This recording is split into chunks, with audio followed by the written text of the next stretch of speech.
Good morning, and thank you for watching us here on Live Impact News on 13 News Now Plus. It is Thursday, believe it or not, and we're inside of our streaming studio here at 13 News Now in Hampton Roads, Virginia. Myself, joined by producer Sarah Calloway and meteorologist Hunter Forst right there. I guess I should say my name. I'm Eugene Daniel.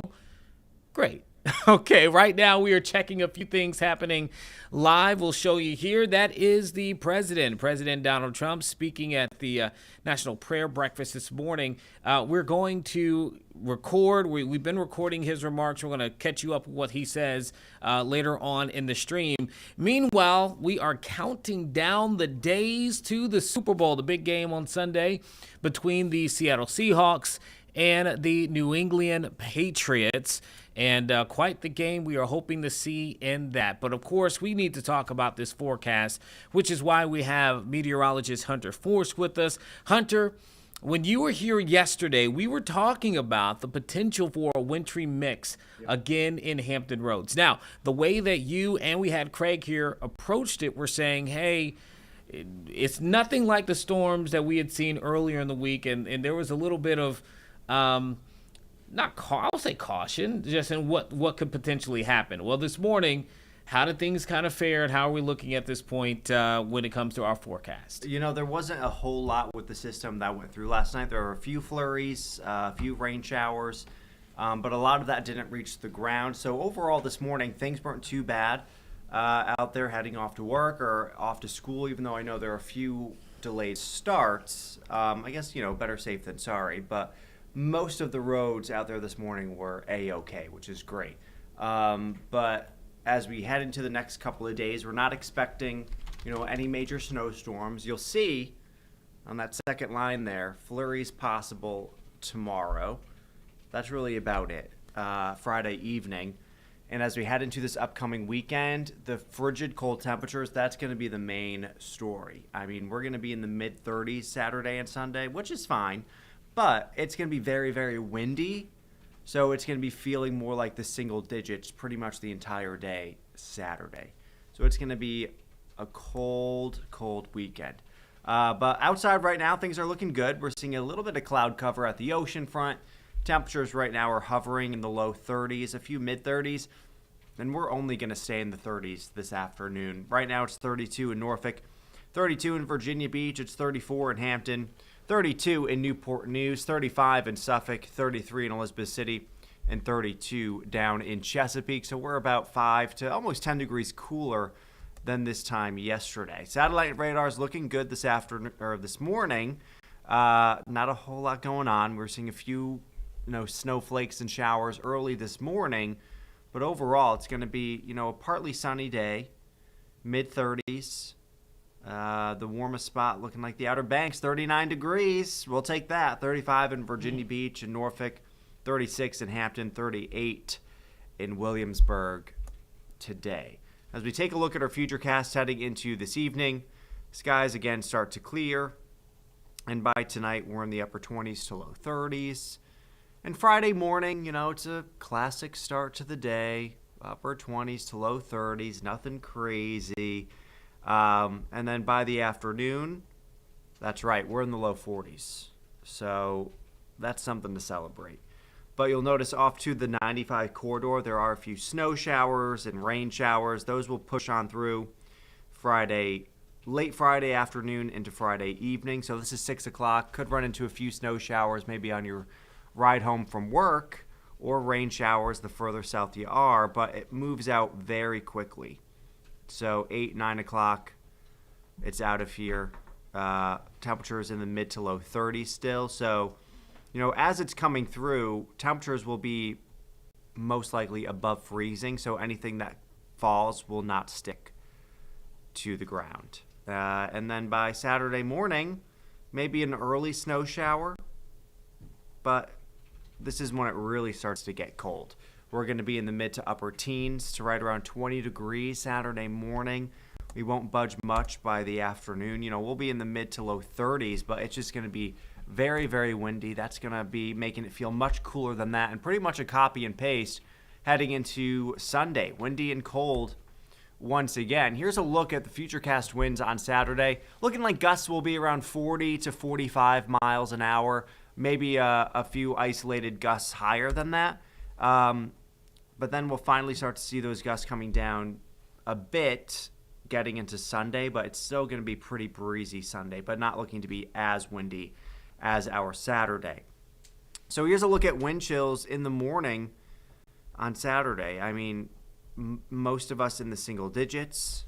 2 below in Virginia Beach, 7 below in Cape Charles, 2 below in Williamsburg, 3 in Chesapeake, 9 in Ahoskie, 5 in Kill Devil Hills. And even by the afternoon, it doesn't get much better. I mean, this is almost 2 o'clock, and it still feels like the single digits in pretty much every spot, even below 0 along the eastern shore. 5 in Williamsburg, 8 in Suffolk, 10 Elizabeth City. So it's going to be a pretty brutal day on Saturday. And then Saturday evening, again, still feeling like the single digits and still below 0. And a few spots around Williamsburg, the eastern shore, even into Virginia Beach could be feeling like 1 below Saturday night. So even though it's going to be a dry weekend, which will be a nice change because we've been seeing some winter weather the last couple of weekends, it's just going to be a very, very cold Saturday. But maybe a few upper 40s and low 50s next week. And it's looking like we'll kind of start to stay in the mid to upper 40s through the middle and end of next week and into next weekend, which is still below average, but it's better than 30 degrees. So anything is better. Right. Except for lower than 30 degrees. But right. Yes, anything is better. So we'll take that. I mean, even though it's just been cold after cold after cold, and I would love it to be 70, I'll take 45. Like I was telling you guys the other day when I walked outside on like Tuesday and it was like 45 out, I was like, oh my gosh, it's so warm. So this will be nice. It's funny that you say that because it's true, right? Like Yeah. 40 in many cases living here near the beach is not so great, right? But when you take it in context to what we have been experiencing the last 2 weeks or so with this chill, it has just been a breath of fresh air, if I should say.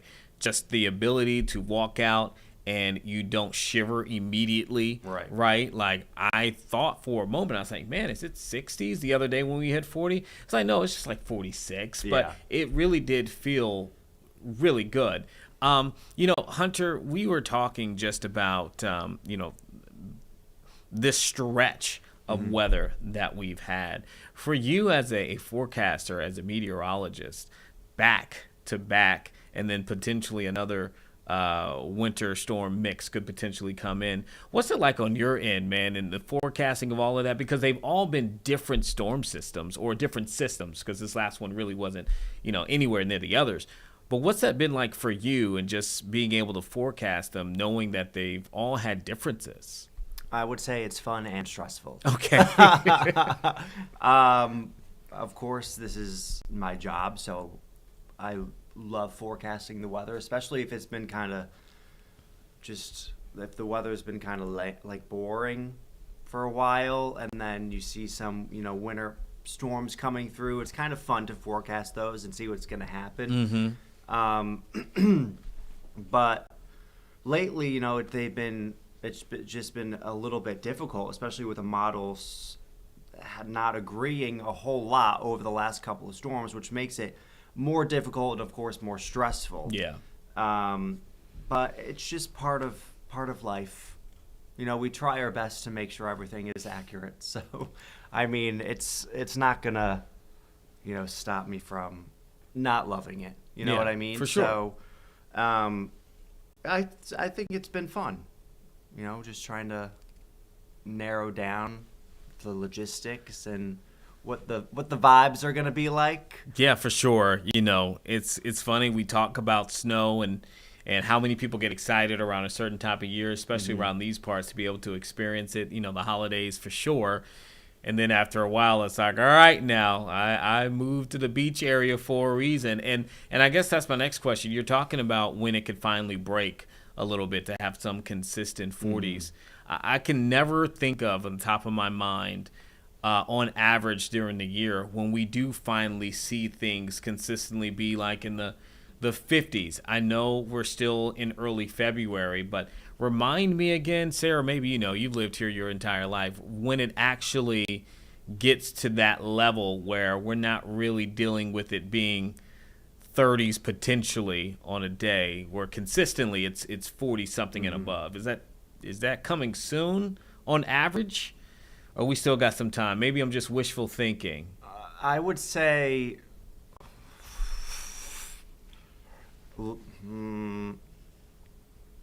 maybe late March. Yeah. April. Okay. For Wishful when we thinking. finally warm up. Yeah. Yeah. Now that I'm thinking about it, I really just think it depends on the year, but I would say March and April, like late March, April, it starts to warm up a little bit. Yeah. Still some cold mornings, but like at least the cold morning, like if it's like 35 in the morning, by the afternoon it could be 75. Yeah. Which I'll take. I do feel like we always get a sneaky snow in March. That's also a possibility, yeah. Like I feel like we get the occasional like sneaky, like you think that you're getting into spring, and then there's like one more snowfall, and then from there, it's for real. Well, I hope that the snow has snuck all it can sneak at this point. That's what I certainly am hoping. But now you said, you're right. I can think of those moments too. One of the years my sister came and visited, I think it was Easter weekend, and it was in April that year, and it was cold, wet, raining, and it was unfortunate because it was her now husband and the kids' first time coming to Virginia Beach. I remember that specifically, and it literally rained on their kind of parade, so to speak. That's always a bummer. But yeah, it was wishful thinking. I don't know what I was thinking just now, because we definitely still have the opportunity for this to happen. I can't remember. I think it was March last year. We had snow in January for sure, and I think we did in March last year. We had a major snow day in March last year. Right? Last year in March, perhaps. January, I know we snowed. I'm not sure exactly. And I think there was a snow day in March. I know it snowed a couple times last year. And then right when I moved here, it started to snow every winter. So it's your fault. I was I was under the impression we didn't get much snow, and we've had warm winters. And then I moved here, and it was like, everything psych. Because before, like last year, the year before, it went years with really no snow. Yeah. Well, and now it's like every week. Well, Hunter, I would be a little bit harder on you, but I can't today, because if you can cue it up here, it is National Weather Person's Day, in which we appreciate and say thank you. And what a week to say thank you, because as you said, you all have had to track through a lot this past week and a half, 2 weeks.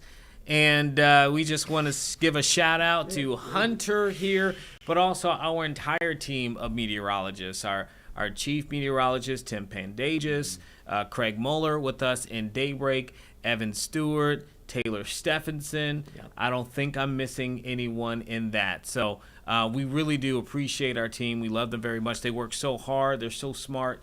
And the effort that they put into everything is bananas, And so definitely want to give you a shout out for that, Hunter, for just the work that you guys have put in, man. And so hopefully people show you guys the love today and every day, but certainly after the week that we just had. Well, thank you. We are going on a nice lunch Oh, this nice. afternoon. You guys deserve it. You deserve it for sure. Well, speaking of you all going for a nice lunch, in case somebody is going to be out and about today, any last things that you think that they need to kind of keep in mind as they plan to head out the door, maybe to leave work a little bit and come back, whatever they may be doing? Anything else you think they should know? Nothing too crazy. I mean, it's just going to be another very cold day in the 30s. So, of course, you got to keep everything from your long pants to your sweatshirt to your hats and even gloves with you through the weekend, even into next week. But I do have to say, long-term models, long range, so you can kind of get like a trend of what's going to happen. Not exact details, but the second half of February is looking good in terms of temperatures. Okay, we'll Warmth. we don't have a choice but to take your word for I'm it. thinking we could hit a 70. Okay, I'll take it. So today is the 5th of February. Yeah.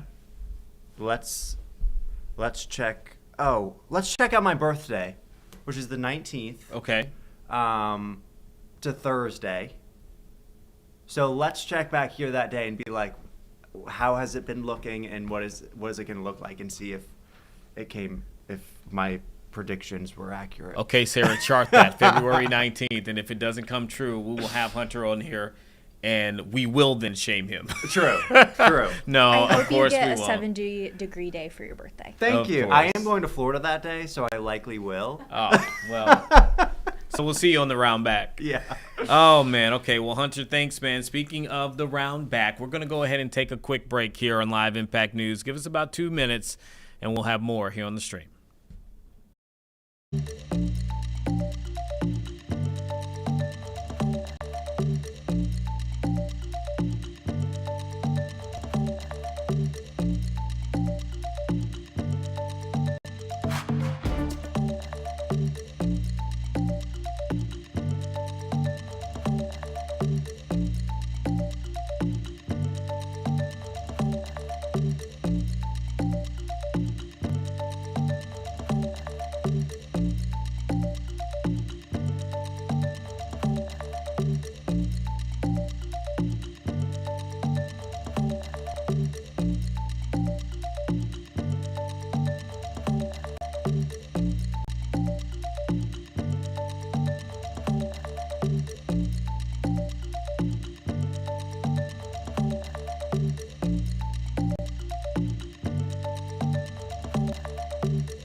We are back here for Live Impact News, and we appreciate you sticking with us, whether you're watching us on 13 News Now Plus, our streaming app, or on YouTube Live. We appreciate your viewership with us. So right now, we actually have Defense Secretary Pete Hegseth, who is speaking. We told you that earlier that President Trump was talking at the National Prayer Breakfast in Washington, D.C. Well, now the Defense Secretary is speaking. Let's go ahead and listen in. There might be some news value that comes out of it, and it's always good to be able to get that in the moment. So we'll take a few moments, listen to what he's saying, and then we'll come back. Return for his soul. For whoever is ashamed of me and my words in this adulterous and sinful generation, of him will the Son of Man also be ashamed when he comes in the glory of his Father with the holy angels. This is the gospel of the Lord Jesus Christ, the word of the Lord. Amen.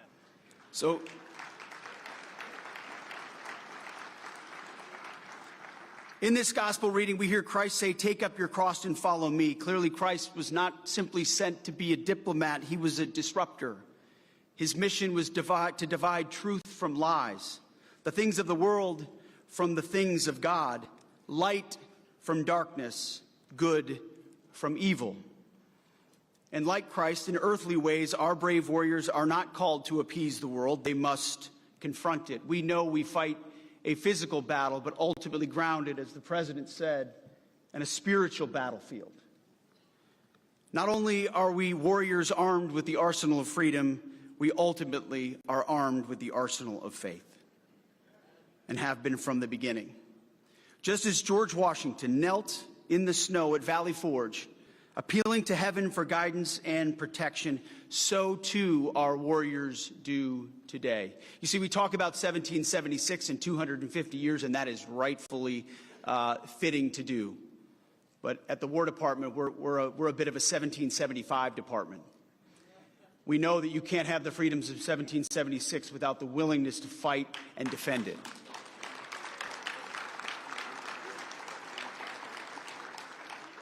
And so in that cause, we live the motto of our great nation, "In God we trust."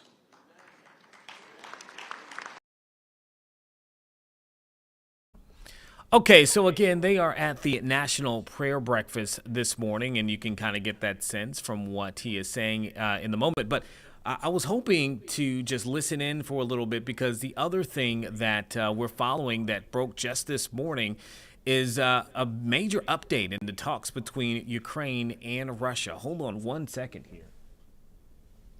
Are the talks between Ukraine and Russia helped and aided by America? What we have learned so far this morning is that negotiators between the three have negotiated that they will be exchanging prisoners of war. Moscow and Kyiv will too, and the U.S. and Russia is now agreeing to reestablish what they're calling high-level military-to-military dialogue. That broke just this morning.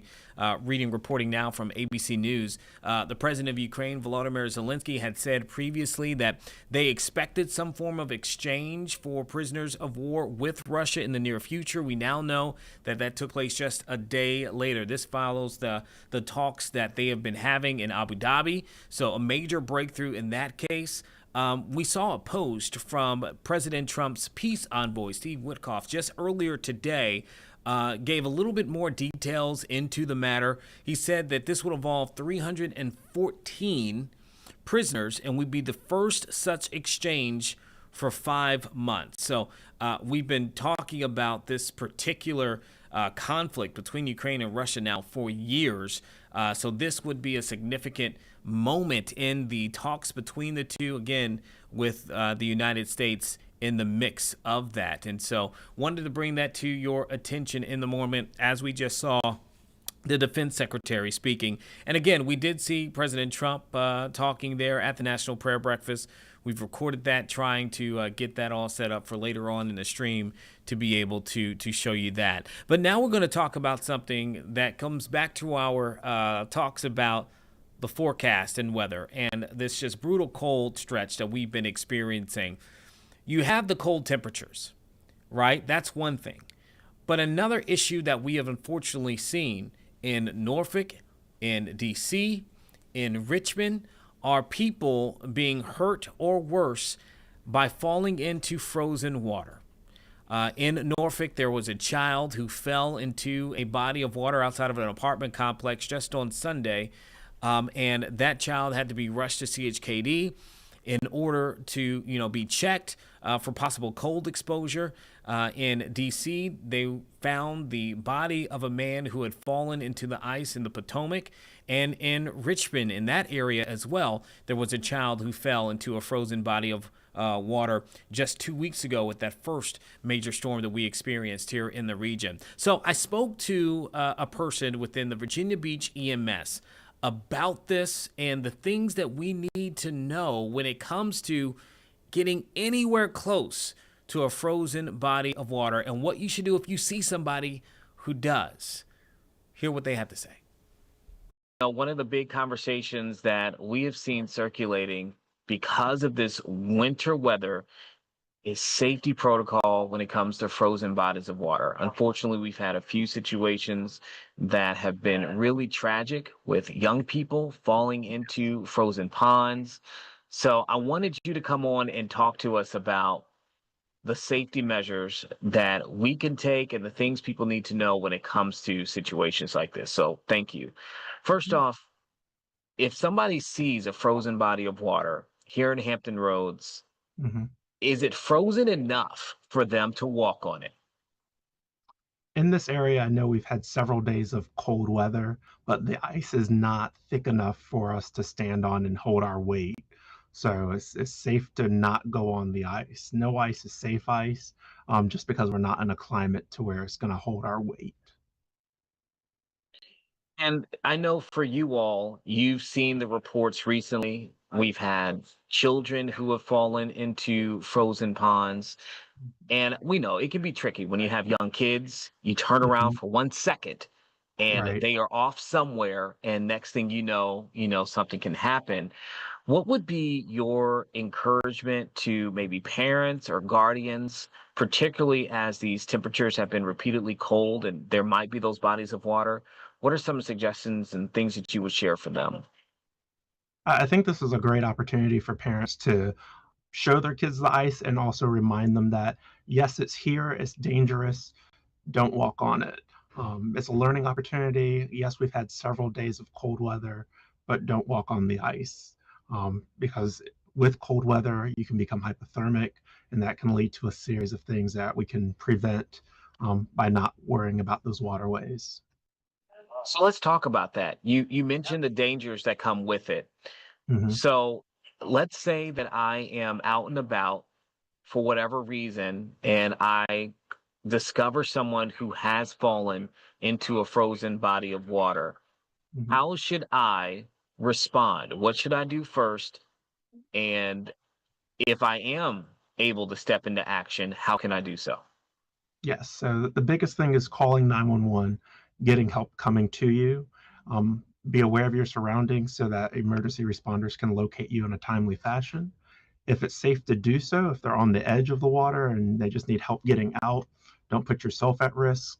But if you're safely able to help them out of the water, do so. But the big thing is calling 911 and getting help to you.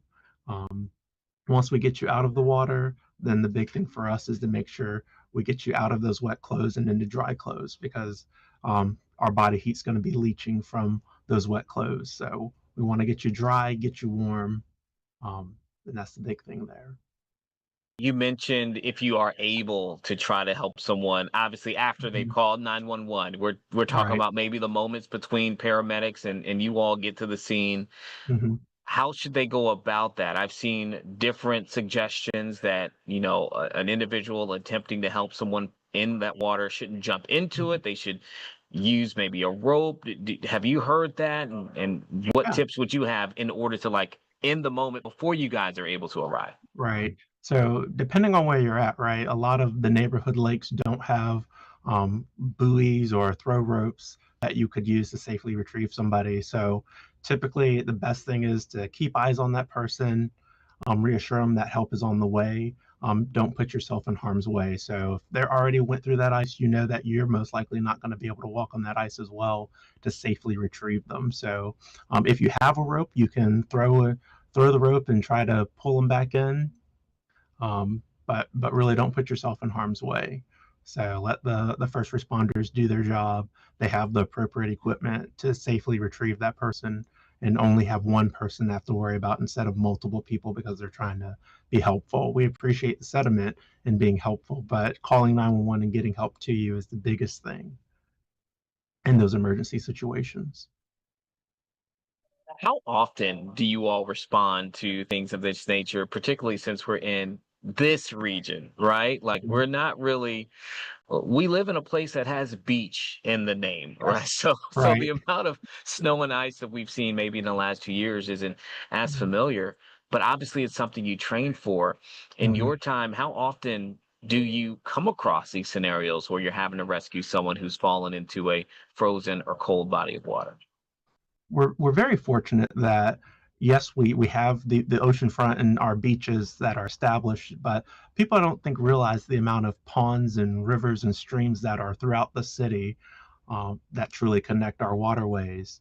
We don't respond on a frequency to these calls, but when they do happen, we send a lot of resources because we want rather be safe than sorry if somebody is to be in that water. So we want to make sure that we're safely able to retrieve them from that situation. But it's not a frequency, but we're trained for all sorts of situations and emergencies.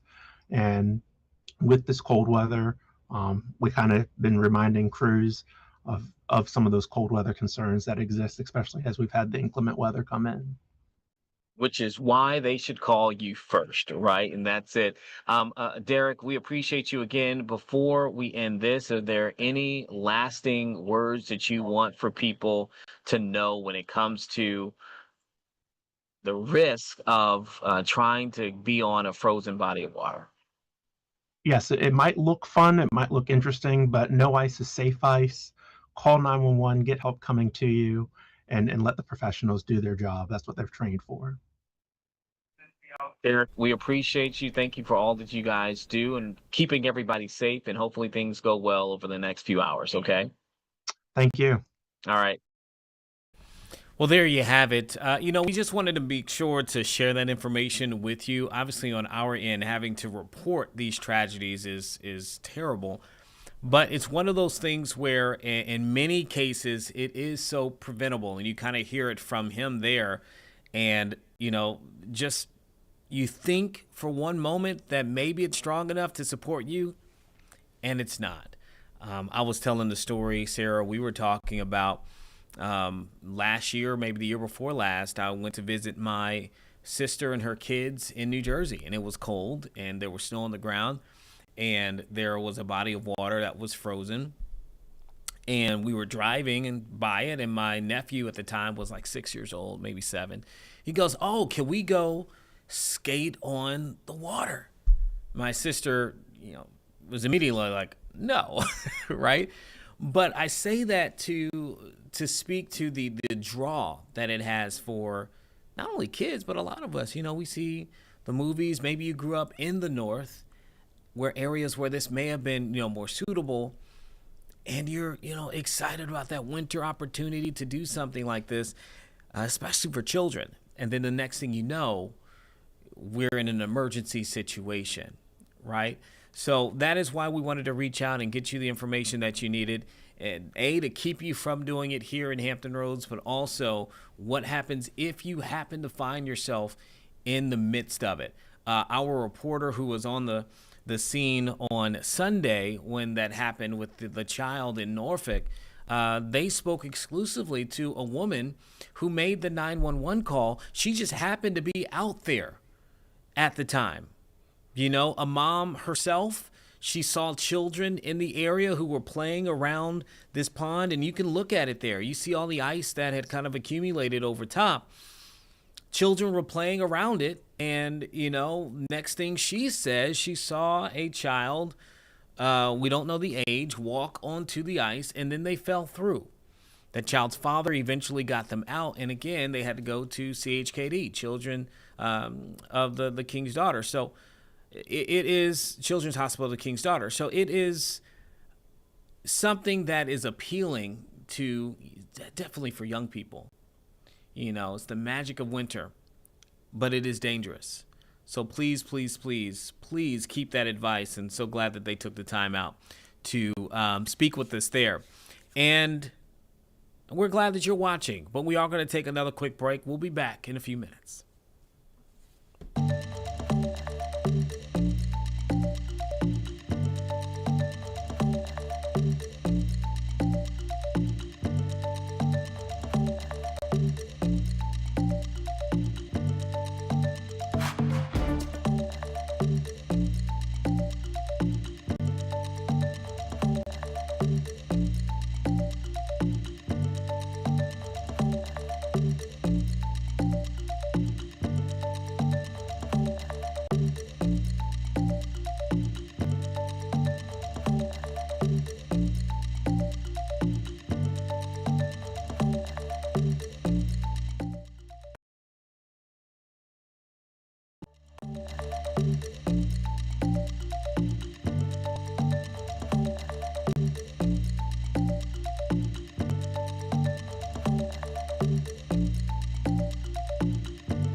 Thank you for sticking with us here for Live Impact News. Now we're going to talk about the urgent search for the mother of today's show, Savannah Guthrie, Nancy Guthrie, who has now been missing for several days. Police believe that she was taken from her home in Arizona overnight, and without her medications, there is also concern of what that could mean for her health.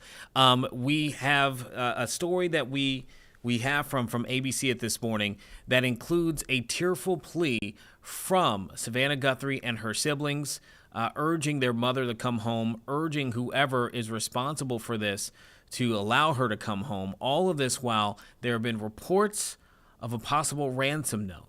So take a listen to this. Everyone is looking for you, Mommy, everywhere. Your children will not rest until we are together again. Today's show anchor Savannah Guthrie, flanked by her siblings, pleading for her mother's return in a wrenching video posted to Instagram Wednesday. Mama, if you're listening, we need you to come home. Days after 84-year-old Nancy Guthrie's apparent abduction from her Tucson area home, there was an increased law enforcement presence outside the residence Wednesday. The Pima County Sheriff's Office said detectives were doing a follow-up at the property and in the neighborhood. Crime scene tape went up and law enforcement carried evidence bags into the house and appeared to bring some back out into a vehicle. In her video plea, Savannah Guthrie also addressed reports of ransom notes in the case. We too have heard the reports about a ransom letter. We are ready to talk. However, we live in a world where voices and images are easily manipulated. At least 3 different media outlets, including 2 TV stations in Tucson, say they received ransom notes this week demanding millions of dollars in Bitcoin for Nancy Guthrie's safe return. The outlets said the notes described specific evidence in the home where authorities say she was last seen. The sheriff declined to confirm whether those claims match the crime scene, and investigators haven't confirmed whether the notes are legitimate. We need to know, without a doubt, that she is alive and that you have her. I'm Reed Binion reporting. So there you have the latest updates in that particular case. And again, just an absolute scary situation for the Guthrie family and for millions of people who are following the story as well. You heard the tearful plea from Savannah Guthrie and her siblings, urging for the possible captors to provide proof that their mother is alive, saying that they are ready to listen. We are expecting to see a press conference take place from the county sheriff there later today at 1 o'clock. We will have that for the stream that starts at 1 o'clock here on Live Impact News. That'll be Connor Reel and Nia Campbell there, speaking into what they have in the latest developments in that case. But Sarah, I know we actually aired the first press conference just 2 days ago, and so I'll bring you into the mix here for this conversation. When we first heard that she was missing over the weekend, there were the conversations of whether or not, okay, is this foul play? I mean, we've covered missing persons cases before, and you always wonder, whether or not it's a case of someone wandering off or what it may be. But I think for me, the moment where I know I became concerned as someone's getting the information is when police were saying that they did not believe, A, she could just walk a long distance on her own, and this wasn't a cognitive issue as well. For you, what have been the things that have kind of stood out as you've seen this all unfold? The medication, definitely. And also the fact, same thing with you, where they were talking about how she mentally is still very sharp, even though she's 84. So those were the 2 key things also that I picked up on. Yeah, the medication thing is a great point, because what was communicated in the first press release by the Pima County Sheriff was that if she were not to take her medication within 24 hours, it could be fatal. Those were his words. It has now been well beyond 24 hours. We are now in the 5th day of the search. And so it makes you think, about the state of Miss Guthrie at this point in time, given that we're now 4 days beyond that mark. So absolutely, that's it. And I think as well, the fact that they have now released the home, the scene, back to the family as well, saying that there were indications inside that led them to believe that this was a crime. We heard that very early on, that there was the suspicion of foul play, and now it appears for them that it is confirmed there is some form of crime that has taken place. And Sarah, the other thing I'll kind of toss to you, and we can talk about it, is this ransom note, right? We saw it reported now by multiple outlets that say that they received this ransom note by email, including TMZ. I've thought about this for a minute and what I would do if we received that here. Obviously, you alert the authorities, which they did, and the other outlets did. But anything on that note, just as a journalist, a producer, you and I have both been doing this for a while. Have you thought about just that aspect of it, like what you would do if we received a ransom letter, and the things that would go through your mind and saying, or whether or not and how you would approach the conversation and to report it? Yeah, I think in terms of the reporting side of it, I don't think we would do anything with it until we alerted police. Oh, yeah. And on that note, I think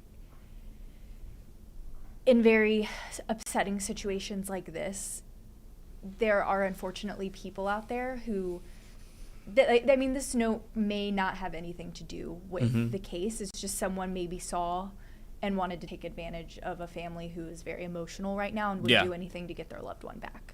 Yeah, and we've seen that, unfortunately, in times. Maybe not so specific to a ransom from a possible kidnapping or abduction, but we've seen cases where people have tried to take advantage of other people's worst days, and it's on the news, and they know that persons A and B may be vulnerable, and they try to take advantage of that.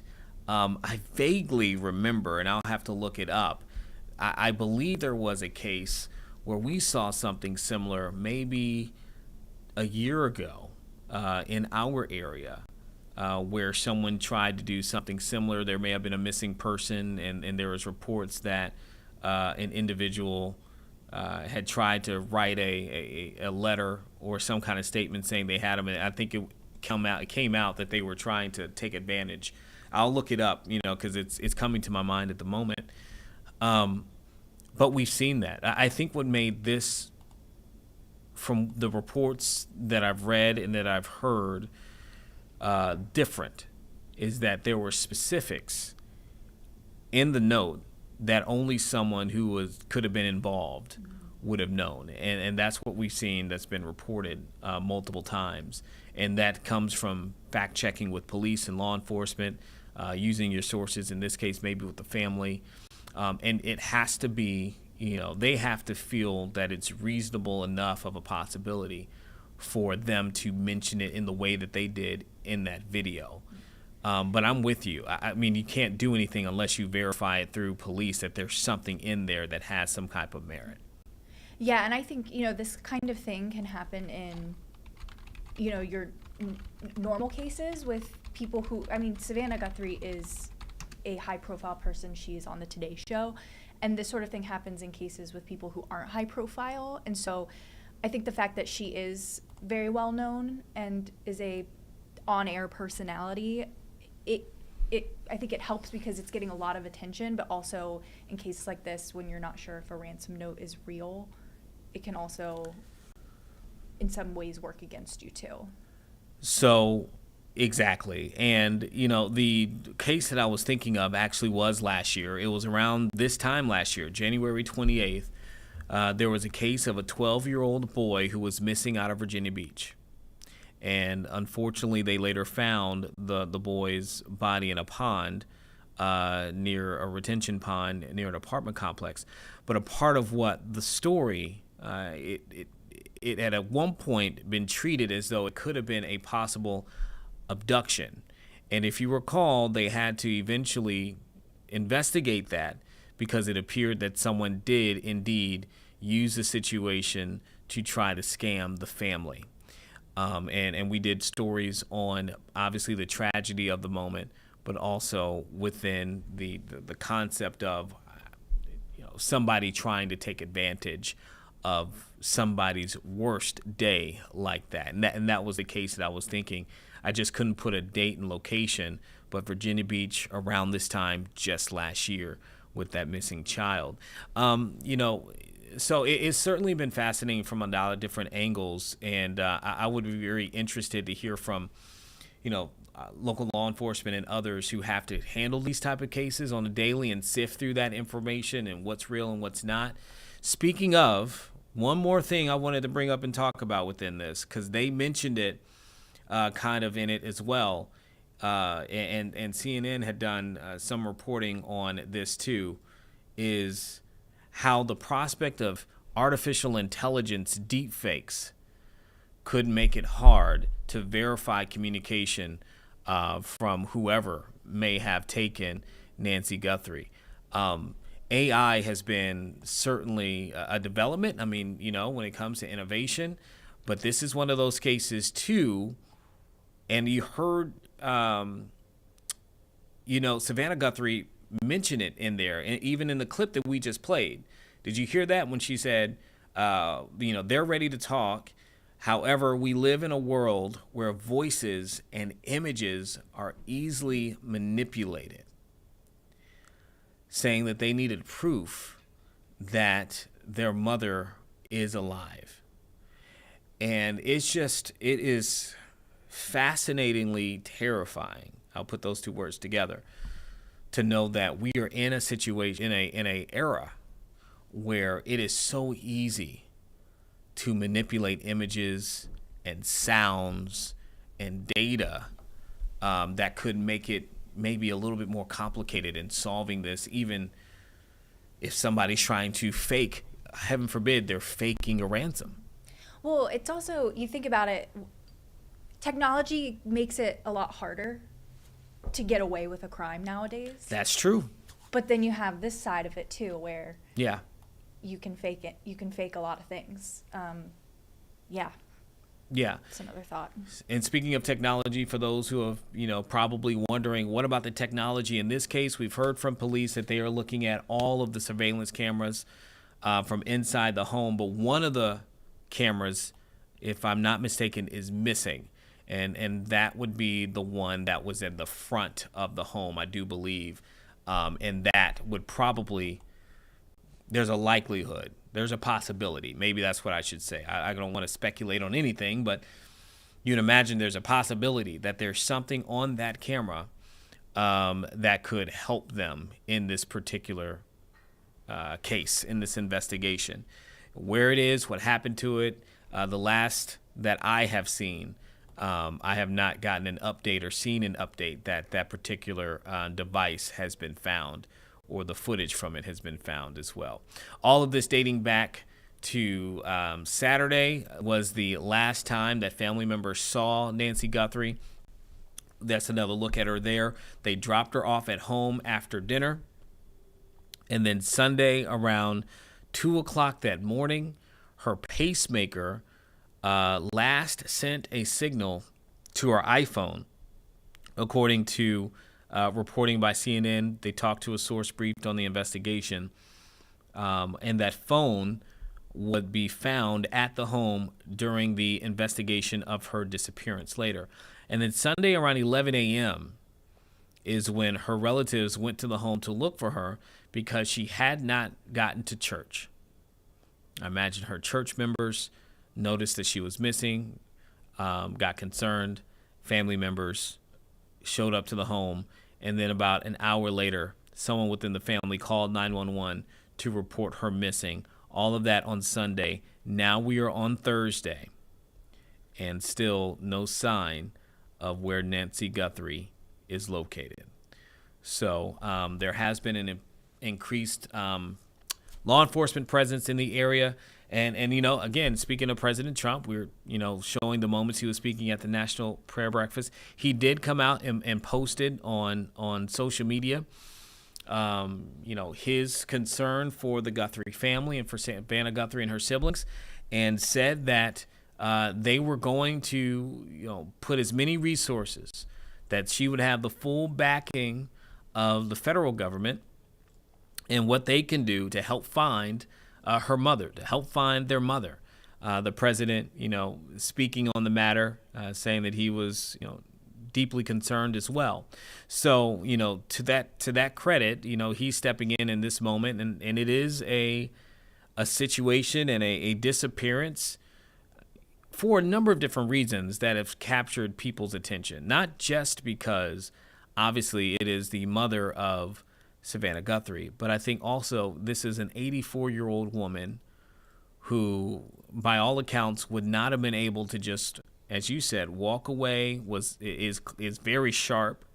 And now we have what it appears evidence that this could have been some form of abduction. I think all of that is what's kind of put it in here to where people are really fixated and trying to pay attention to what's happening. And hopefully we'll be able to share the positive side of this, that they are able to find her.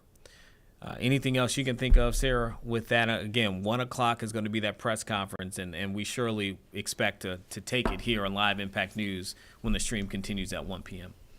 Yeah, no, we hit on all the major points, and I don't think law enforcement has to hold, some things close to the chest while they're investigating. So I don't think we're going to get all of the details even at this 1 o'clock presser, but I'll be definitely watching that when it airs. Yeah, for sure.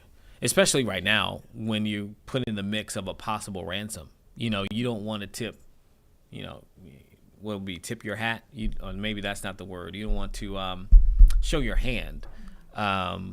If somebody is potentially manipulating the situation in that way, and with it being such a public thing, there's a lot of probably, intricacies of this case that you don't want to play out in the media. But surprisingly to me, though, the sheriff has been very public facing, which I guess almost you have to be in a way because of the public nature of what took place and the individuals involved. So again, 1 o'clock, tune in again here on 13 News Now Plus or YouTube Live, but download our streaming app so you can watch it. That'd be great. And you can watch that press conference from the Pima County Sheriff. And then, our team will talk more about what is going on and have the latest information for you in the disappearance of Nancy Guthrie. All right, your time right now is 10:54. We still have another hour of the stream, and we're going to take a few minutes, take a break, and we'll be right back.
Thanks for sticking with us here on Live Impact News on 13 News Now Plus. You know what is coming up?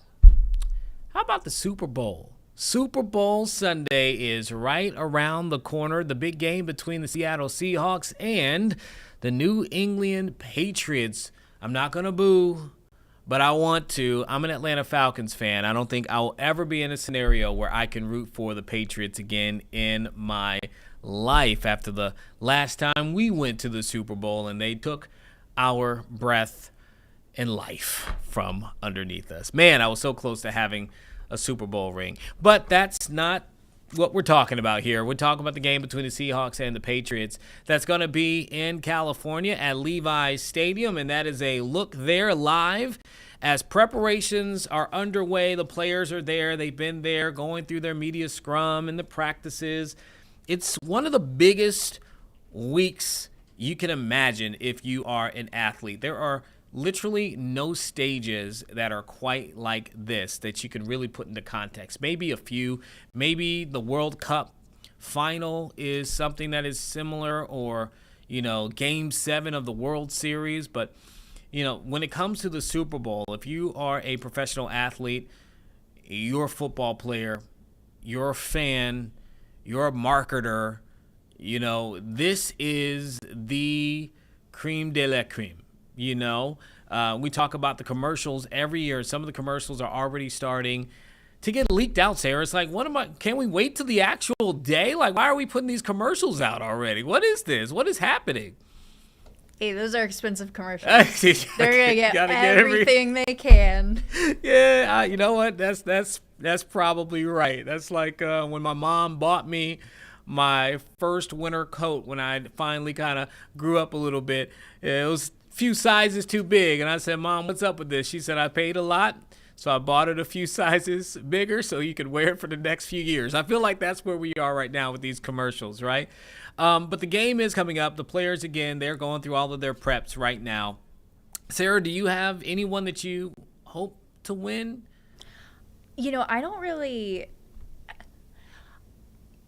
I don't mind sports. Like I'll watch them passively, but outside of hockey, I don't really have any sort of team. Okay. Not football, not That's basketball. That's not bad. Well, I'll do this for you because this is what I feel like a lot of people do when it comes to the Super Bowl, even if they're casual fans. If you're just there for the halftime show, which Bad Bunny, what a week he's had, right? Just off of the Grammys.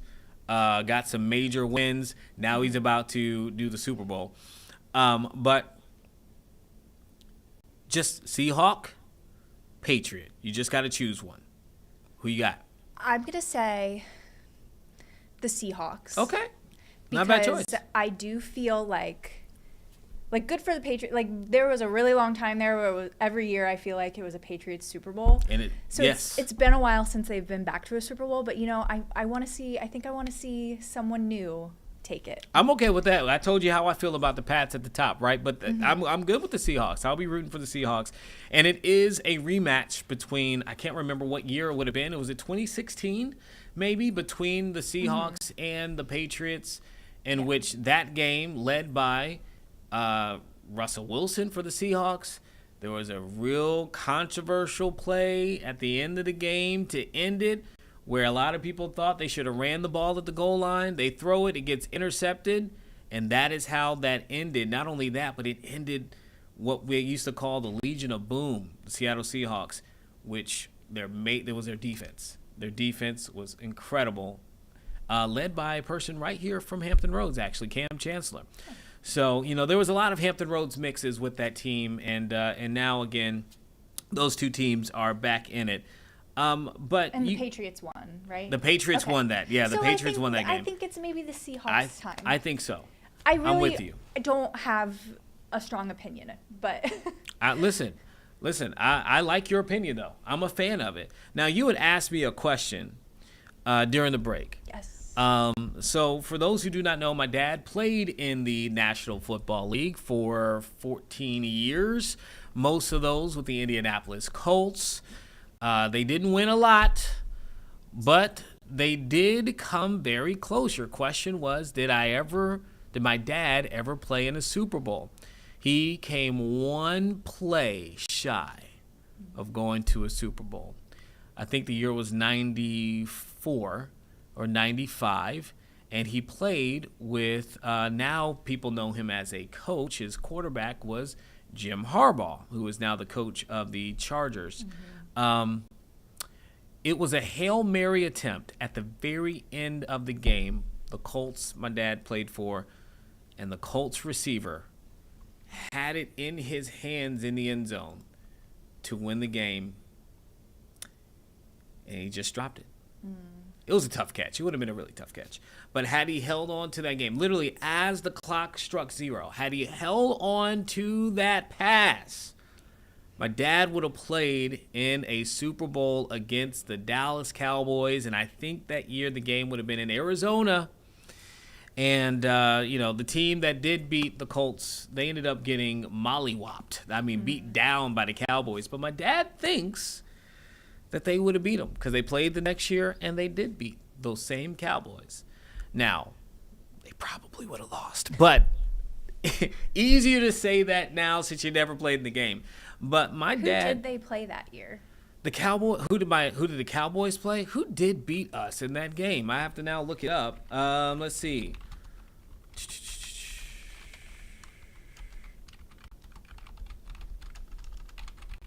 I can't remember who we played.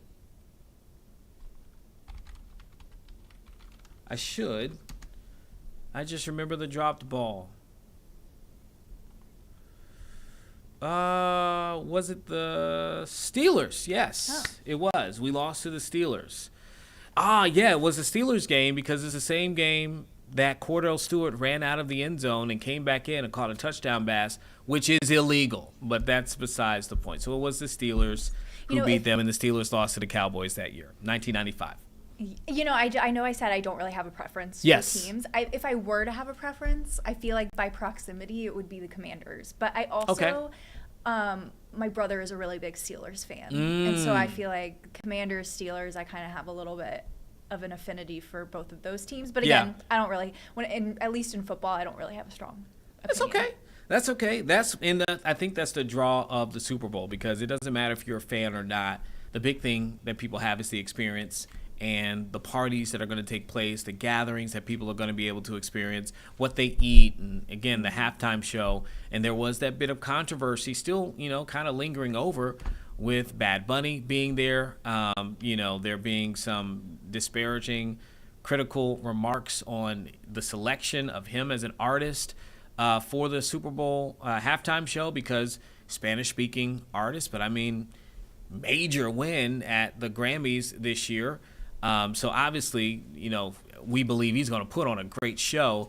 But you have this year, speaking of Arizona, a few moments ago, Turning Point USA is running its own alternative halftime show this year. And Kid Rock is going to be the person who plays. And all of that comes into the conversation of, is it appropriate to have a Spanish-speaking artist for the halftime show? I think there are a lot of people, including the NFL committee, who believes the answer to that question is yes. So, well, he's like a top 10 global artist. Top 10? Top 3, probably. Maybe top number 1. I mean, what are all the awards that he just cleaned? He got at, let's see here, real quick. Let's see, the awards that he got. And obviously he had that speech that, about ICE and immigration enforcement here within the country as he accepted his speech. Bad Bunny from Puerto Rico, by the way. He won Album of the Year, so dude is hot right now. So there are a lot of questions if he'll bring out people, who he will bring out. And one person I know that keeps coming up, Cardi B. Oh. And here's the reason why. They have a song together that's a major hit, Bad Bunny and Cardi B. And Cardi B, you imagine, is going to be there because her child's father and boyfriend, Stephon Diggs, is playing in the game. So she'll already be there. And if you're Cardi B, guess who starts a tour the following week? Cardi B. So if you are going to try to have somebody join you there, I cannot imagine that Bad Bunny will not bring Cardi B out for the Super Bowl halftime show. It just makes too much sense for both of them. Isn't Green Day playing too? I think Green Day is also playing, which I have seen them live. They're very good live.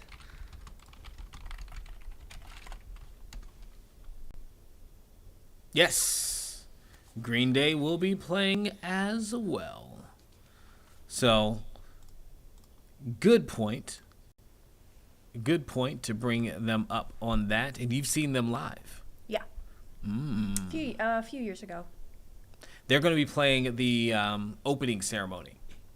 So they're going to be doing the opening ceremony for the Super Bowl. So, yeah, man, big weekend coming up. That's going to be on Sunday.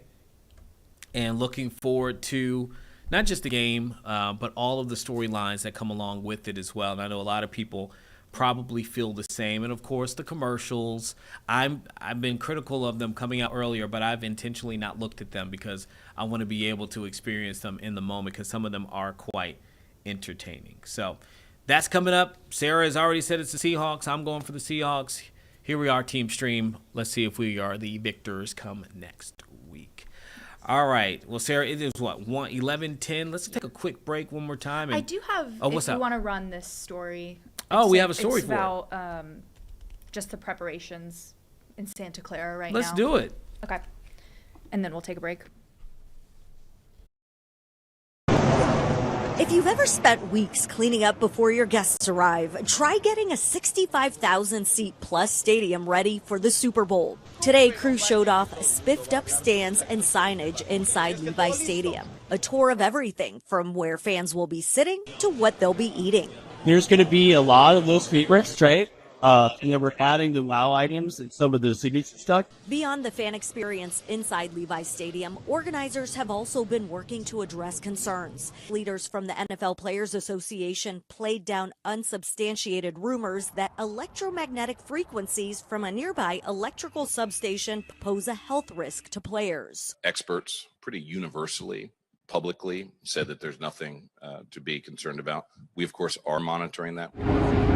Meanwhile, the Coast Guard demonstrated technology they'll use to secure San Francisco Bay and surrounding airspace from threats, including aerial drones. While representatives from the NFL and law enforcement also worked to arm sports fans with information about counterfeits ranging from fake tickets to bootleg merchandise. To all the fans, we have a simple message: shop smart. Nothing fake about the enthusiasm we heard from former NFL star Rob Gronkowski. Gronk stopped by to chat with us on his way to an appearance on Good Morning America, which is anchoring their Super Bowl coverage at Splash Sports Bar at Thrive City in San Francisco. Just got in last night and I had to go to bed because I needed to get up early this morning to do your live interview show. You didn't even know I was going to be here. I was just going to surprise you, and I sure did. So this is great. And fans were a little starstruck too. He took the time to say hi to everyone. It's awesome to see him in person. Great guy. Tall dude, but yeah, great guy. And tomorrow we'll hear from the Super Bowl performers. Bad Bunny, of course, Charlie Puth, who'll sing the national anthem, and Brandi Carlile performing America the Beautiful. For ABC News, I'm Karina Nova. Really cool to kind of see how all the preparations go into the Super Bowl. I don't think people realize how much goes into it, not just from the player standpoint, but the experience of it all and the security of it too. There's a lot of layers to making sure this event goes off without a hitch, because also, speaking of the security part, unfortunately, we know that this is a prime, there's going to be millions of people who are going to be in the region, in the area for this game. So, you want to make sure that it's as safe as possible. Anything stood out to you, Sarah?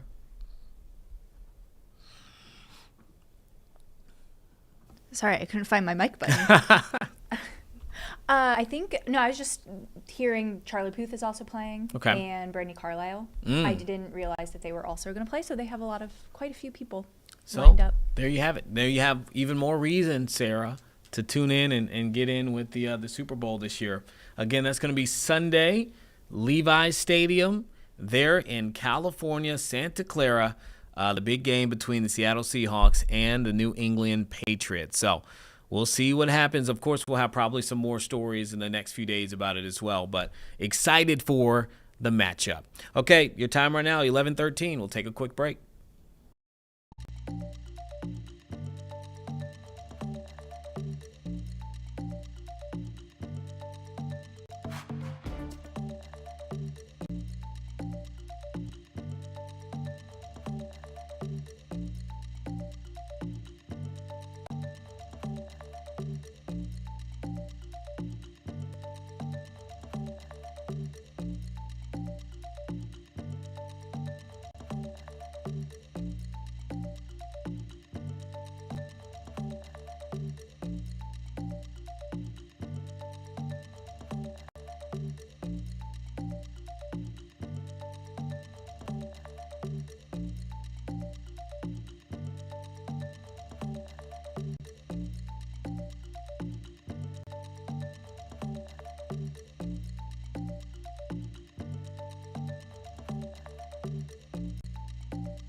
We are back with more live Impact News. Earlier, we told you that we heard remarks from President Donald Trump, who was speaking at the National Prayer Breakfast, and we promised that we would share to try to let you listen in to what the president said. We do have that recording now. We'll try to listen to as much as we can within the reason of our time frame here, but we did want to play it for you. Again, this comes as there are a lot of things happening both domestically and internationally when we talk about immigration enforcement across the country, when we talk about national security conversations as well. So let's go ahead and listen to the president, see what he had to say earlier today in Washington, D.C.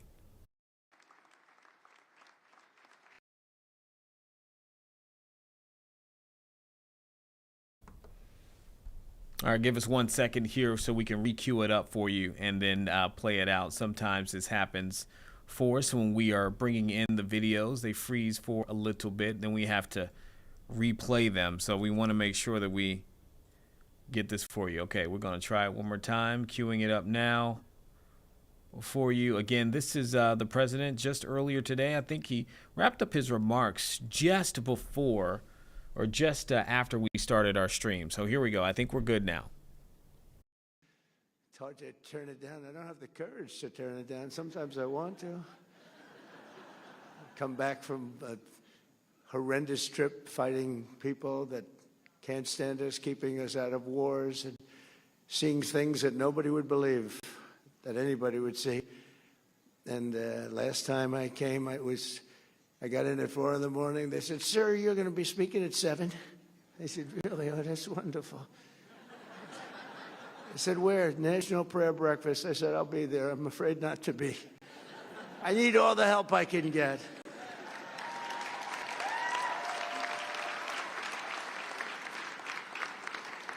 And, you know, I never get a fair break from the fake news, which is back there. That's a lot of fake news. Because last time I was having a lot of fun. We had a big crowd. We had 60,000 people, and I'm talking about the fact that I will never make it to heaven. I will never, ever. And I was being funny. I was trying to be, you know, you can't be sarcastic with them because they write your words, and they don't. The people who are reading the words are much different than them. But I said, I'm never going to make it to heaven. I just don't think I qualify. I don't think there's a thing I can do, but all of these good things I'm doing, including for religion. You know, religion's back now hotter than ever before. I mean, I have to tell you. But I said, even though I did that and so many other things, I named things, I said, I won't qualify. I'm not going to make it to heaven. And the New York Times did a front page story that Donald Trump is questioning his life and the meaning of his life. No, I was just having fun. I really think I probably should make it. I mean, I'm not a perfect candidate, but I did a hell of a lot of good for perfect people. That's for sure. Right, Mr. Speaker? But I want to thank the dozens of members of Congress here this morning, including a man of immense faith and immense talent. He's a very talented man. He's a small minority. It's just really, because we go back and forth between minority and majority, and half the time we're minority and we still win. How do we win with a minority? You know, we have a couple of people that I consider to be negative. But we're 1 up, 2 up. Sometimes we're 3 up. In fact, we'll have 2 more victories very soon. We'll be 3 up. And we consider that having a massive majority, okay?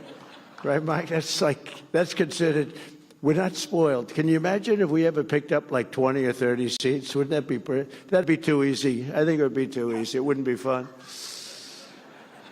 I get these calls from Mike. Sir, could you speak to so-and-so 3 o'clock in the morning? You know, we have 2 types. We have the type that goes along with us and believes in us, and they're with us all the way. And that, I would say, is 95%, right? And then we have the type that needs a little love all the time, no matter what it is. For the easiest thing on religion or republicanism, the easiest thing to pass, they always make it difficult, but they always get there. But I have to call them always at 3 in the morning. I'll always get that call. Sir, Speaker Johnson's calling. So I get it. Hi, Mike, what's up? What time is it? It's 3 in the morning.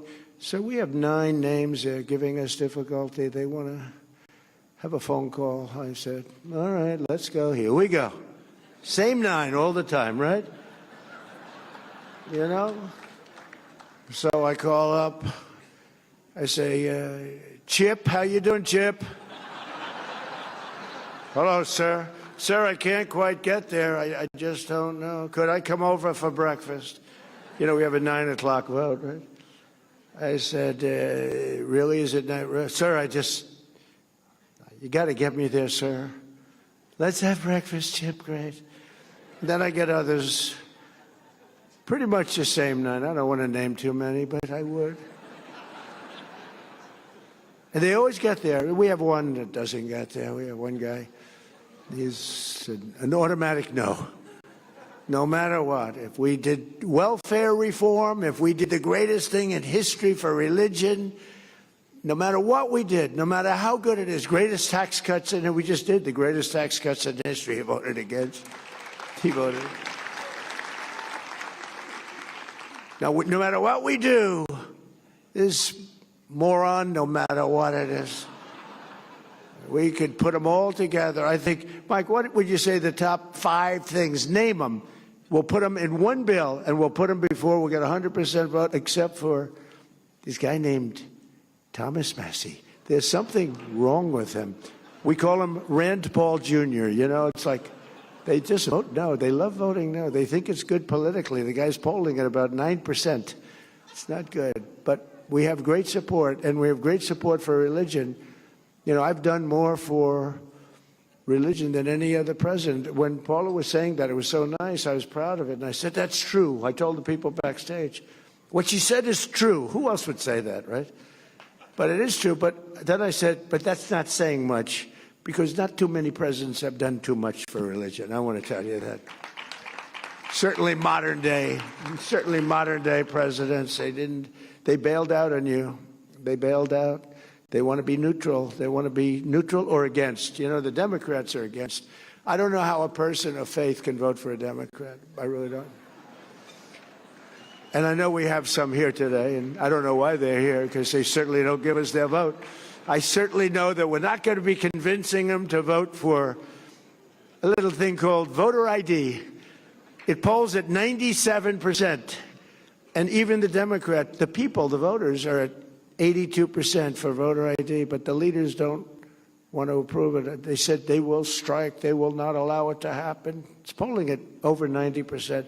It's called voter identification. When you go to the polls, you show, yes, my name is so-and-so, and I live in the country.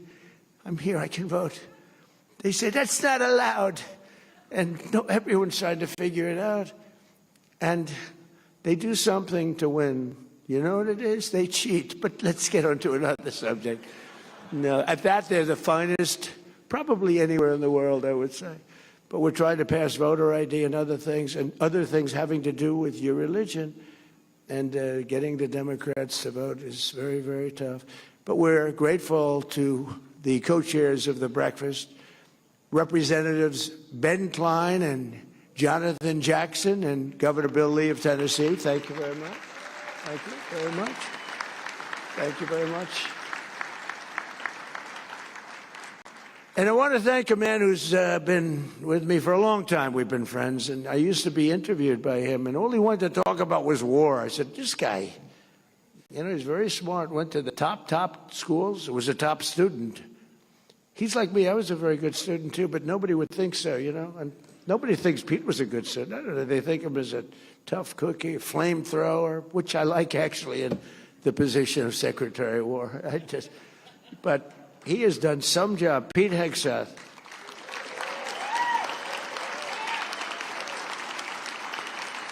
You know, he was very popular. He turned down a very large 5-year extension contract for millions of dollars a year. Oops, I don't want to say that. Your wife is here. She's saying, are you crazy? He's got the greatest wife. But it's true that Pete has just been incredible. And I used to go and be interviewed at Fox and Friends. Remember those beautiful days? And I'd say, what do you want to talk about? So I want to talk about releasing about 25 prisoners. They have arrested American soldiers because they taught them how to fight, and they fought really well, and they won every battle. And now they put them in jail because they said they were too tough. I said, so how many are there? 22. And some of these guys were they were fairly tough, wouldn't you say, Pete? But, you know, it's true. We teach people how to fight, and then you put them in jail because they fought a little bit too hard. And we took care of a lot of business, but that's all. We didn't talk about the normal things that an interviewer would be talking about, right? But I saw that, and I saw his love for the military. I was obvious. He was always looking to protect soldiers. And I said, you know, this is a really smart guy. If I ever get this thing, I got to get it. It wasn't easy, you know. They rigged the second election. I had to win it. Had to win it. I needed it for my own ego. I would have had a bad ego for the rest of my life. Now I really have a big ego, though.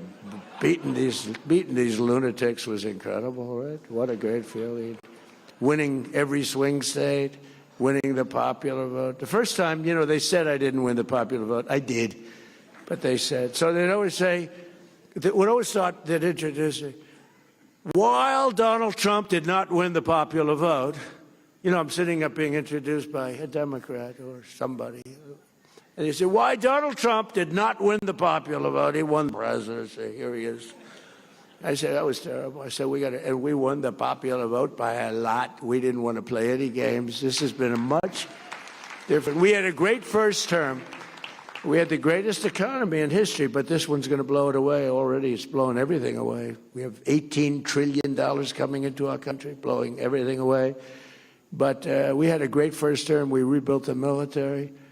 You know, Biden gave a little chunk of it to Afghanistan brilliantly. He left tanks and planes and, you know, little things. I said, why didn't you fly the planes out? He said, well, nobody thought of it. You could have flown. He said, it's very hard to remove the equipment. Really? You couldn't fly an airplane?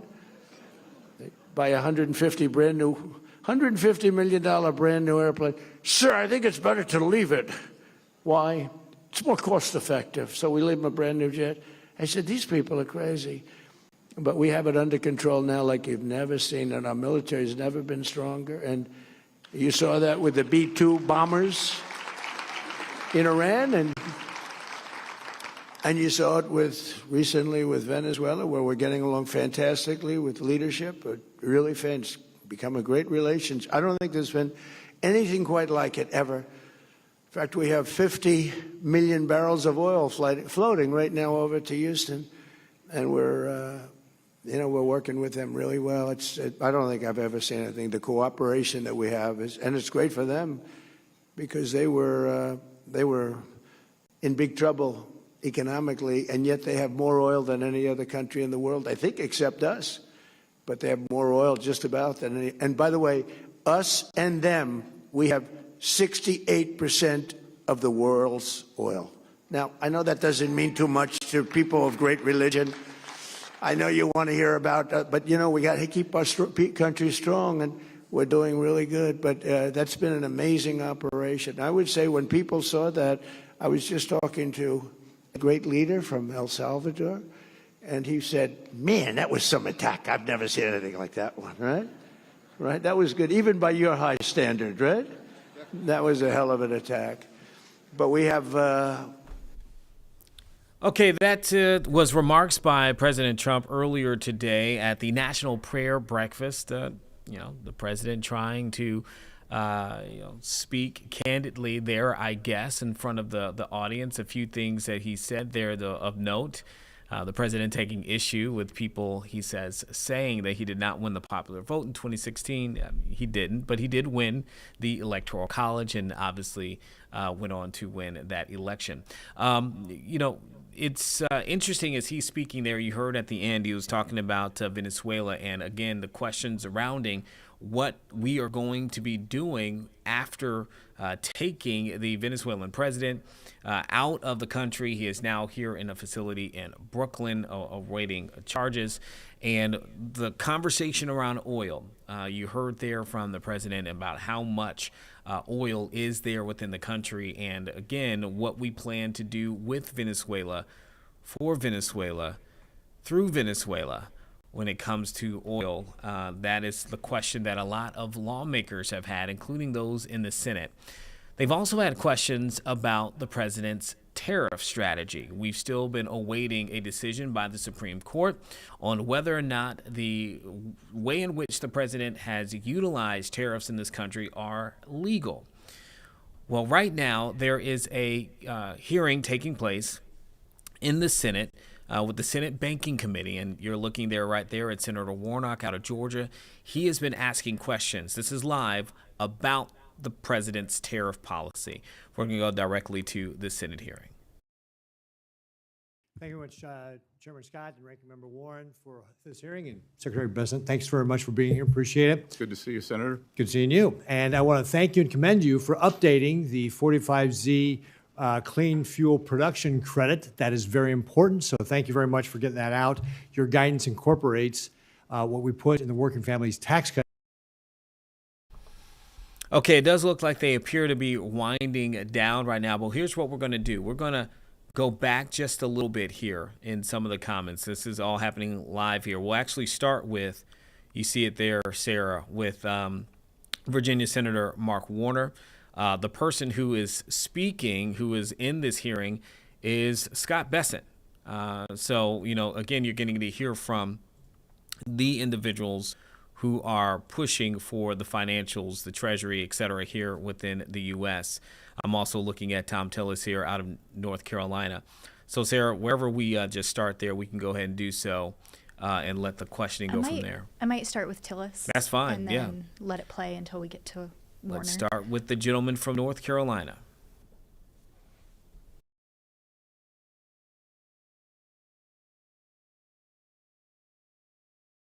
Here, I'm going to give you a breather. I got a statement to make that I don't expect you to respond to. Mr. Chairman, I seek unanimous consent to put into the record the statement of various banking committee members with respect to the testimony of Chair Powell in his last hearing here. Without objection. Thank you. Mr. Chairman, that's a list of members who have indicated that they did not see criminal intent in his comments here before he was in the banking committee. The reason I brought this up is I had a reporter yesterday challenge me on why it was inappropriate for a sitting member to question a pending investigation. I never do that. But I told the reporter I did it because I was actually a witness at the alleged scene of the crime. The entire case against Senator Powell is encapsulated in his answers to questions before this committee. And now, including the chair, we have witnesses at the alleged scene of the crime we're disappointed with Chair Powell. I actually like Warsh as a potential chair, but we've all said that he was testifying and we didn't see a crime. And so I'm reminded, I don't know about you all, I watch Forensic Files. I've been watching it for years. And I'm kind of thinking about the scene would go like this. In spite of 7 witnesses, eyewitnesses saying no crime was committed, the prosecutor thinks otherwise. And then you hear that music and you cut to commercial. So I do think it's fine for me, being a witness at the scene of the alleged crime, saying that we got a majority of people on this side of the aisle that didn't think a crime got committed either. If we do this sort of stuff, I believe that future hearings for the Treasury Secretary and other members will be a lot like that Chappelle skit on I Plead the Fifth. They're going to be flanked with attorneys, and any time that they think that they're in the middle of a perjury trap, they're probably just going to say, I'll submit it to the record after consultation with my attorneys. Is that really the way we want oversight to go in the future? I don't expect an answer to the question, but I did want to get that off my chest, so I gave a more fulsome answer to that reporter who asked why it was that I was opining on an active investigation. Mr. Secretary, I'm thrilled that you're in the role you're in. I think you're a steady influence. I know that I've been public about criticizing certain president's advisors. You're certainly not one of them. But I do have a question. I actually ran into Senator Warren on the floor, and I said, my goodness, Elizabeth, I call her Elizabeth when we're talking on the floor. I said, you have convinced President Trump to put artificial caps on credit card rates. Good on you. Now, I'm going to do everything I can to kill it, but good on you. I think you even talked to the president about that, right? Mr. Secretary, what would happen if we put, well, I don't know where you are on the policy, but what would happen to, let's just say one area, asset-backed securities, if we imposed artificial 10% cap on credit card interest rates? And then if you have time in the minute, it's the only question I'm going to ask you. What would it likely do for credit card issuers? You're still going to have to rate for risk in terms of debanking or unbanking or reducing access to a credit. So if you could get to the first one, which has to do with asset-backed securities, if you have time, you can go to the second one. Thank you. Yes, I think we at Treasury are still examining what it would do to the asset security market. I think it would depend on the length. The president has called for 1 year. And we would also see if they were able to cut costs. Senator, because what's happened is we've seen a migration where credit card companies used to compete on APR, or the interest rate, to rewards. And the rewards go mostly to the upper end. So again, the profitability of credit card companies doesn't have to be hit if they concentrate more on competing on rates than rewards. And work on the spread, but there's a lot of frothiness in there if we don't get it right. Thank you, Mr. Treasurer. Thank you, sir. Senator Warner. Thank you, Mr. Chairman. And boy, I didn't hear Senator Kennedy this morning, but Senator Tillis, you were like out Kennedying Kennedy today in terms of your presentation. That's a high bar. Mr. Secretary, good to see you. No, Mr. We're not extend to you anymore. Mr. I got to get my in a House move. I reclaim my time. 4 minutes and 38 seconds. Please use them. You actually have it. All right, Mr. Secretary, I got a bunch of stuff.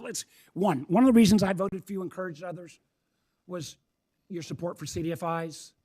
One of the things I'm really proud of, Senator Crapo and I had an active bipartisan CDFI caucus. And last October, oh my gosh, Senator Crapo got 105 Republican members of Congress, including 8 Republicans on this committee, to say CDFIs, it's a good program. Yet the CDFI fund at $324 million in fiscal year 25, it's now February 26, and none of these funds have been released. And I know we've talked about this. Treasurer, I know, works with OMB and some difficulties there. And we're hearing from CDFIs and how this is dramatically affecting. When can we expect those funds to get released? Senator, I can't give you an answer. OMB will decide the terms and the timing of the CDFI apportionments. Mr. Secretary, I got to tell you, you're the Treasury Secretary. You run this program. You had 105 Republicans say we need to get the money out. Well, Senator, unlike the Federal Reserve, I can't print magic money. Well, you sure as heck could call the OMB director and say this is a program that you have legal authority over. It is important. Matter of fact, as we talked about, President Trump, in many ways, I know he's forgotten this, but in 2019 became the godfather of CDFIs. When in the last Trump COVID package, he put $12 billion into this program. So I urge you, please, Mr. Secretary, pick up the phone and call. I know it would be difficult. I wouldn't want to talk to the OMB director either that much, but please talk to him and see if you can get those dollars released. It is so important. And I hope the 8 of my Republican colleagues will at least say, attaboy Warner on this one. Thank you, Mr. Chairman. I reserve my time back. I want to add, I know we're spending a lot. I feel like I'm in crypto hell. I know, Cynthia, I'm welcome to it, and God bless you. And you know, I think, and actually, and I really appreciate what you did on the stablecoins bill. And I think, you know, we got a lot of broad bipartisan support.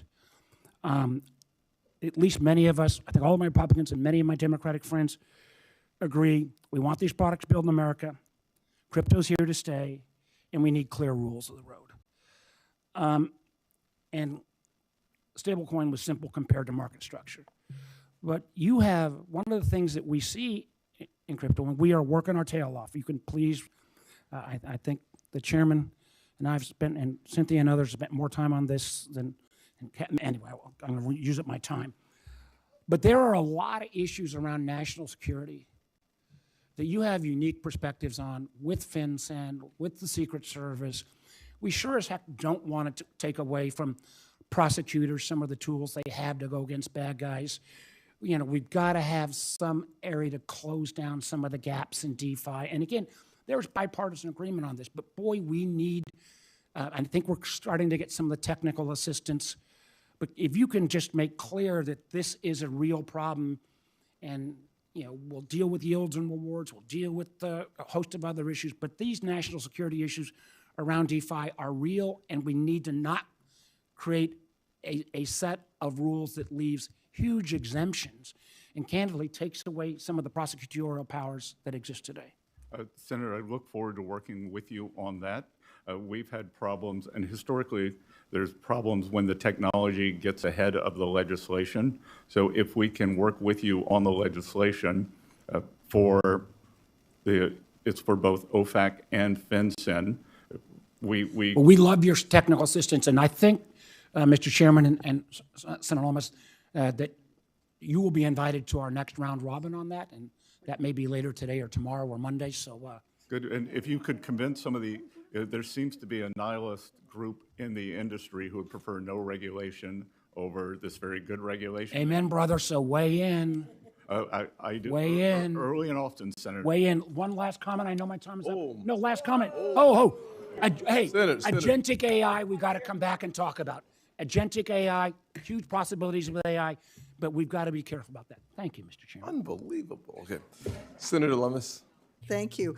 I'm going to pursue this line of questioning. Thank you, Mr. Secretary, for being here.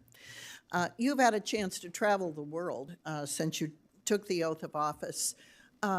Is China trying to use digital assets and blockchain to build an alternative to American financial leadership? We don't know that for sure. There are lots of rumors of Chinese digital assets that may be backed by something other than the RMB, perhaps gold-based. We haven't seen that. They have a very large sandbox in Hong Kong, and HKMA is actively traveling the world looking at different mechanisms. So I would not be surprised. Based on what you know now, what is your opinion about the importance of having clear rules of the road, market structure legislation in the United States? Look, I think that it's impossible to proceed without it. We have to get this Clarity Act across the finish line, and any market participants who don't want it should move to El Salvador. So, as a industry, what is the benefit to having this industry embedded in the U.S. economy? Well, again, as I said, that there seem to be people who want to live in the U.S. but not have rules for this important industry, and we've got to bring safe, sound, and smart practices and the oversight of the U.S. government, but also allow for the freedom that is crypto. And I think it's a balance that is being worked out. It was worked out in the Genius Act, and I'm confident with leadership of people on both sides of the aisle that we can get clarity across the line this year. Can you see a day when conventional banks and digital asset banking are offering the same types of products, giving each an advantage to offering a broader array of financial products to the American consumer? I think that can happen over time, and we've actually been working with small and community banks to discuss how they can be part of the digital asset revolution also. Among the things that have challenged us in these last months is concern by community banks and big banks that the stablecoin bill, the Genius Act, and market structure could cause a bleeding of deposits from small banks. What's your reaction to that concern? Look, I've been a champion of these small banks, and deposit volatility is very undesirable because it is the stability of those deposits that allows them to lend into their communities, ag, small business, real estate, and we will continue to work to make sure that there is no deposit volatility associated with this. Well, as an ag borrower, I commend you on that because I have borrowed from community banks on our ag operation for decades, and we're dependent on our community banking relationships in rural America to help sustain us and grow our businesses. So I very much appreciate that. Okay, we're going to take a quick break here. Your time right now is 11:48. We'll be right back.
We are back for more live Impact News. Your time right now is 11:52. Now, we've been waiting also. We told you the Super Bowl's coming up. The New England Patriots are supposed to have their press conference any moment now, but they have not started at this point. So I told you before we started to show you the Senate hearing on finance earlier that Senator Raphael Warnock had been asking about tariffs.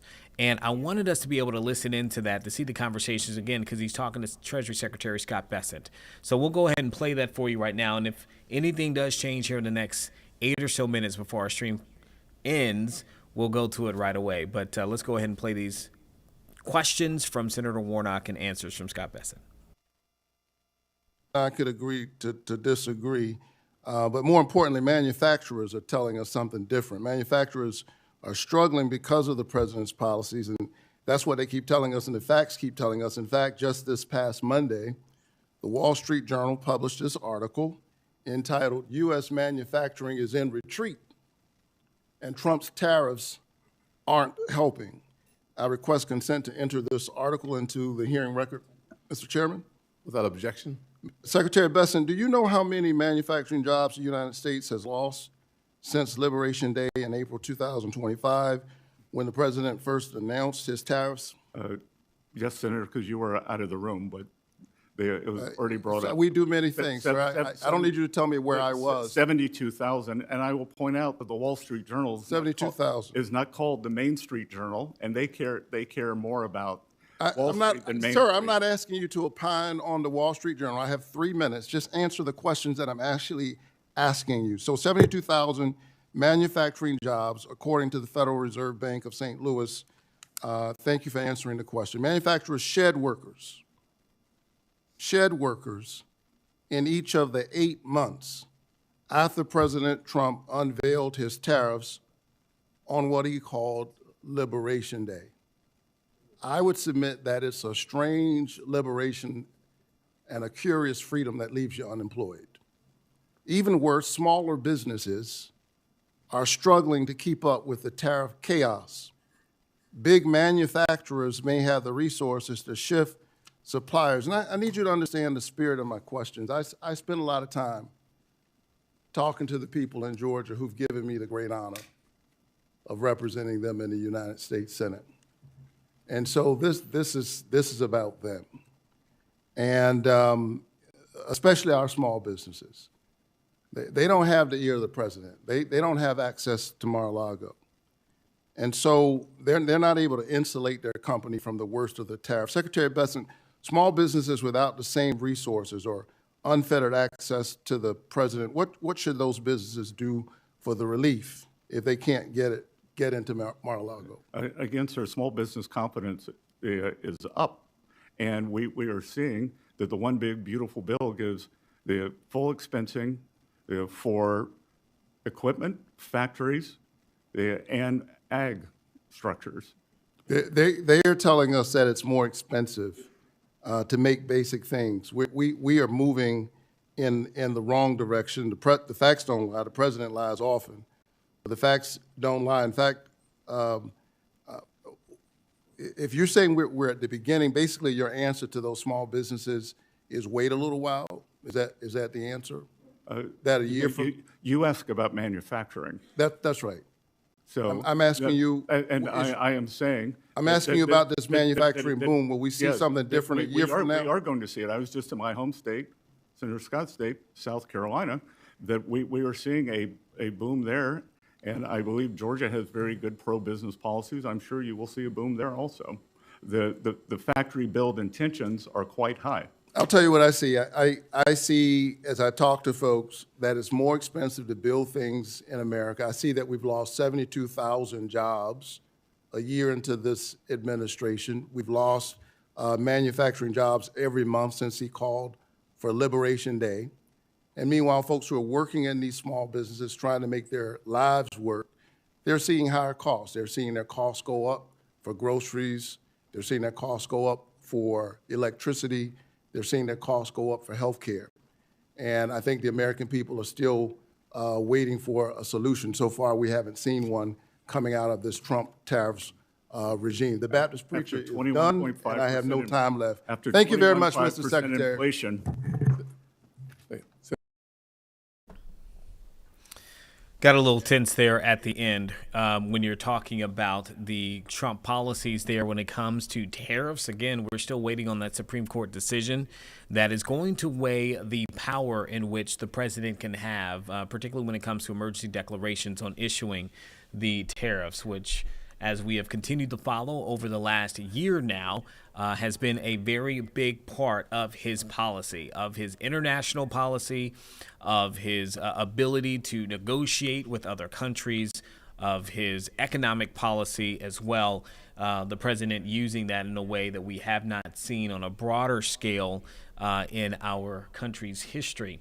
Again, we are sitting here awaiting at this point for the last few minutes. The New England Patriots were supposed to have their press conference start, but it looks like they'll probably start after noon, which is after our stream is over.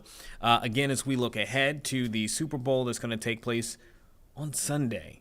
So we weren't able to get that for you in this, and that's okay for this point. We do still have so much more that will be taking place later on this afternoon, including the latest update from the Pima County Sheriff's Office on the disappearance of Nancy Guthrie.